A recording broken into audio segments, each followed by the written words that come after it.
Hi friends, இன்றைக்கி நம்ம இந்த வீடியோவில் பார்க்க போகிறது ஒரு அம்மன் கோயிலுக்கு போகிறோம் அப்படின்னா பேசிக்காக சில மந்திரங்கள் தெரிஞ்சிருக்கணும்.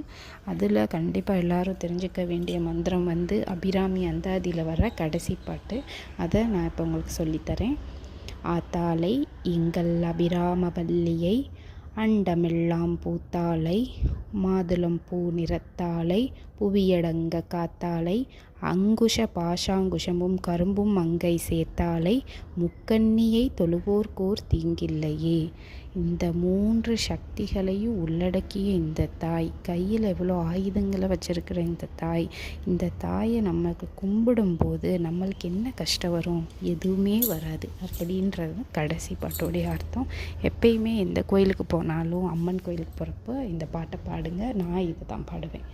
மந்திரம் சொல்கிறனால எல்லாமே சரியாயிருமா அப்படின்னா அப்படி கிடையாது. நம்ம கர்ம வினைகளுக்கு ஏற்ப தான் அதுவுமே ஆக்டிவேட் ஆகும். எத்தனை தடவை நம்ம அதை சொல்கிறோம், எந்த மனநிலையோடு சொல்கிறோம் அப்படின்றத பொறுத்து தான் இருக்குது. நம்ம யாரையும் கெடுக்கணும் அழிக்கணும்னு நினச்சி சொன்னால் அது நடக்காது. நம்ம எல்லோரும் நல்லா இருக்கணும் அப்படின்னு நினச்சிக்கிட்டு நம்மளும் நல்லா இருக்கணும் அப்படின்னு நினைக்கிறப்ப தான் அது ஆக்டிவேட்டே ஆகும். அம்மா கிட்ட எப்பயுமே நல்ல மனசோடு இருக்கிற பிள்ளைக்கு தான் ஆசீர்வாதம் கிடைக்கும். அதனால நல்ல மனசோடு போய் தூய்மையான மனசோட கேளுங்க. அம்மா கண்டிப்பாக கொடுப்பா.